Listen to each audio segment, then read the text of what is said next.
Hello my dear friends, एक बार फिर से स्वागत आपका मेरे चैनल में। मैं हूं अजीत और आज मैं आपको सिखाने वाला हूं how to create object variable for workbook and worksheet. Guys, ये बहुत ही इंपॉर्टेंट कॉन्सेप्ट है कि अगर एक बार पूछा आपसे इंटरव्यू में पूछ लेते हैं कि आप वर्कबुक और वर्कशीट का वेरिएबल डिक्लेयर कैसे करेंगे और इसके क्या बेनिफिट्स हैं, तो बेनिफिट्स की अगर मैं बात करूं तो आज आपको इस पूरे प्रोसीजर के अंदर जो हम बनाते हैं सब रूटीन, उसके अंदर इसका यूज कैसे करते हैं और उसके क्या फायदे हैं वो आपको बहुत ही बेहतरीन तरीके से सिखाने वाला हूं मैं। ठीक है, तो वीडियो में बने रहिए और मैं आपको एक छोटी सी लास्ट में एक टिप्स भी दूंगा वेरिएबल के साथ। ठीक है, तो स्टार्ट करते हैं। अपनी विजुअल बेसिक वाली विंडो पे आ जाते हैं। डेवलपर टैब में गए, हम विजुअल बेसिक पे क्लिक किया, ये आ गया।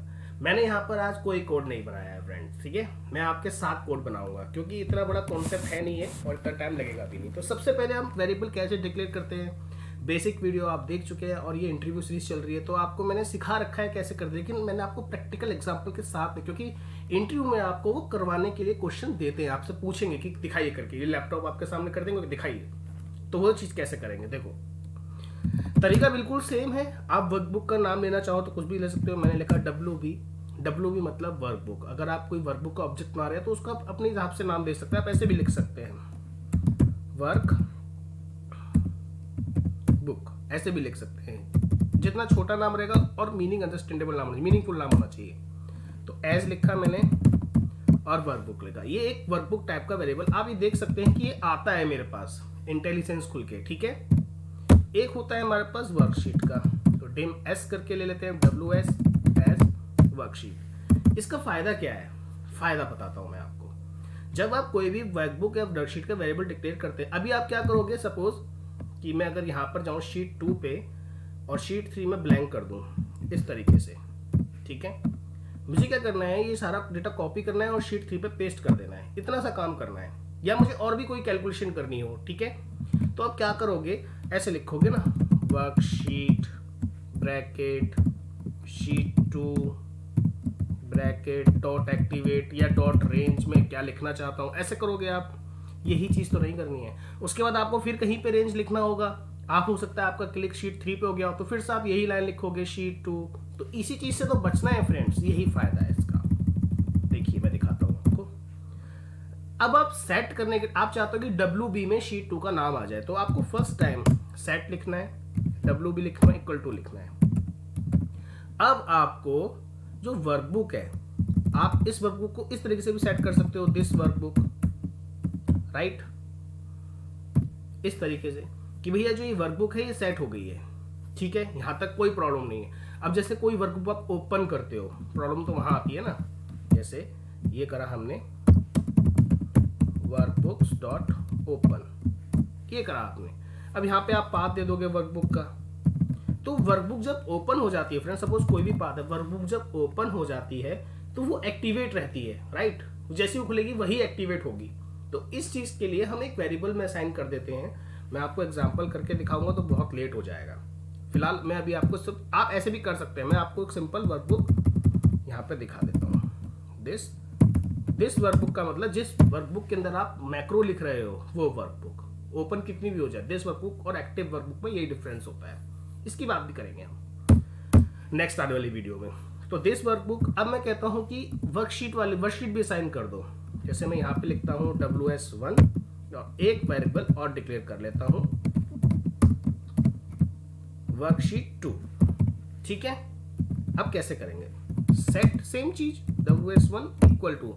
अब इस वर्कबुक के अंदर सारी चीजें आ गई हैं, WB के अंदर इस वर्कबुक की हर एक जो मतलब वो होती है प्रॉपर्टीज वो आ चुकी है। जैसे डब्ल्यू पर डॉट करेंगे आप लिख लीजिए वर्कशीट, आ गया। कौन सी वाली करनी है, इसके अंदर 2 वाली करनी है ना।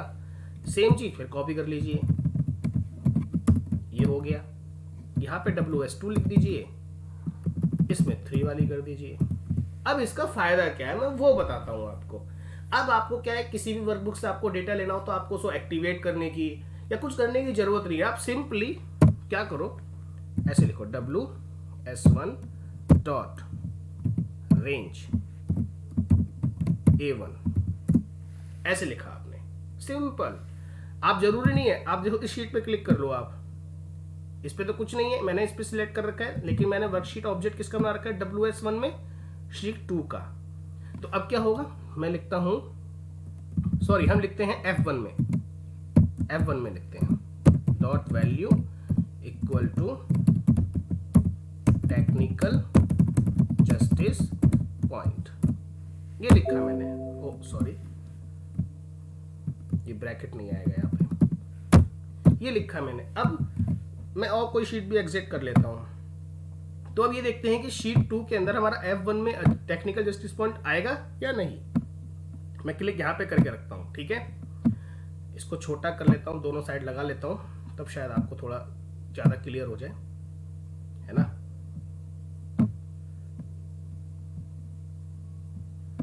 और यहाँ पे ये हो जाएगा, ठीक है। यहाँ साइड बाय साइड का ऑप्शन भी होता है, I think side by side. कोई बात नहीं, कोशिश तो मैं पूरी कर रहा हूं कि आपको दिखाने की, है ना।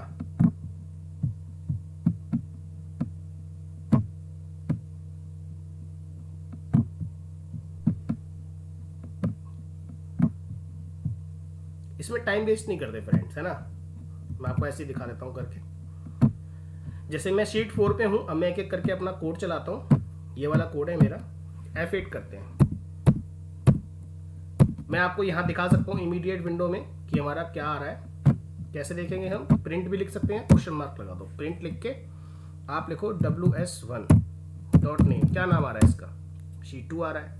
WB में देख लो क्या नाम आ रहा है, WB डॉट। अब आपको पूरा लिखने की जरूरत नहीं है, वर्कबुक का नाम आ गया हमारी, ठीक है। तो इस तरीके से हम चेक भी कर सकते हैं। अब F8 करते हैं। अब WS1 में नाम आ रहा है शीट 2 का, तो डेटा कहां पर आएगा, शीट 2। अब इसका WS1 का नाम क्या हो गया, वर्कशीट। ये जो आपने पूरा लिखा है ना, इसका मतलब ये है अब WS1 का। F8 कर दो, ये देखिए, चेक करते हैं कहां पर था हमारा, शीट 2 पे। ये देखिए आया। तो ना आपको एक्टिवेट करने की जरूरत हुई, किसी चीज की जरूरत हुई नहीं, है कि नहीं फ्रेंड्स। ये फायदा है हमारा वर्कबुक और वर्कशीट का वेरिएबल डिक्लेयर करने के। अब ऐसे ही, अब अगर आपके पास और भी वेरिएबल हो तो आपको क्या होगा, बार बार आपको ये नहीं करना कि active this sheet, active sheet, ये सब कुछ नहीं करना। आपको सिंपल उस वर्कशीट का नाम लिख देना है और उसमें डेटा लिख देना है। जैसे अब मैं करता हूं कि भैया WS1 dot range A1 dot current region dot copy, हो गया। अब WS2 dot range A1 dot paste special. Space दे दोगे कि आपको पेस्ट स्पेशल करोगे, अगर कोई कंडीशन नहीं दोगे तो वो आपका सारा डेटा विद फॉर्मेटिंग पेस्ट कर देगा। लेकिन मैं चाहता हूं कि सिर्फ वैल्यूज पेस्ट हो, कलर वलर कुछ नहीं। कलर तो अभी है भी नहीं, कलर कर देते हैं, चलो एक लाइन में आपके लिए कलर कर देते हैं। एक लाइन में कलर कर दिया हमने, ये होम पे गए और ये कर दिया हमने, ये देखिए हो गया। अब हम क्या करेंगे, अब देखिए शीट 3 पे डेटा नहीं है मेरे पास, ठीक है। मैं शीट 2 से डेटा कॉपी करके ला रहा हूं, करते हैं। ये देखिए कॉपी हो गया होगा, दिख रहा है। शीट 3 पे आके A1 से पेस्ट कर देगा, पेस्ट हो गया। लेट मी चेक, ये देखिए विदाउट फॉर्मेटिंग, मैंने लिखा ना एक्सेल पेस्ट वैल्यूज ओनली, तो उसने सिर्फ वैल्यूज पेस्ट कर दी। अब देखो आपको शीट 3 पे जाके एक्टिवेट नहीं करना पड़ा, शीट 2 का एक्टिव कुछ नहीं करना पड़ा, आपको सीधा वेरिएबल का ऑब्जेक्ट आपने डिक्लेयर कर रखा है। तो इस तरीके से आप वर्कबुक या वर्कशीट का ऑब्जेक्ट बना के बहुत ईजिली अपने प्रोसीजर के अंदर मॉडिफिकेशन कर सकते हैं। तो ये थी आज की वीडियो और यही टिप्स थी कि आपको पूरी मतलब आप क्या कर सकते हो कि पूरे मतलब आपने एक बार वेरिएबल डिक्लेयर कर दिया, आपको कोई जरूरत नहीं है। और अगर आप चाहते हैं कि बार बार वर्कशीट वेरिएबल का नाम भी ना लिखना पड़े तो उसके लिए भी बहुत इजी तरीका है। आप जब किस वर्कशीट में काम करना चाहते हो तो उसके लिए आप क्या करोगे, यहां लगा दीजिए विद WS1 कि मैं इसके साथ काम करना चाहता हूं, लेकिन इस विद को आपको बंद भी करना पड़ेगा। जैसे यहां तक है, आप एंड विद लगाना चाहते हैं तो अब क्या है, जो आपने WS1 हटा रखा है ना, डॉट तो लगाना पड़ेगा क्योंकि रेफरेंस वो यहां से लेगा कि हम इसके साथ काम कर रहे हैं। आप ये डॉट हटा दो, ये डॉट हटा दो, ये अब भी काम करेंगे, कोई प्रॉब्लम नहीं है। कैसे चेक कर लेते हैं, डेटा हटा दो ये शीट 3 से, कुछ नहीं करना। मैं कहीं भी कोई दिक्कत नहीं है, मुझे बस काम करने का मतलब है अपने।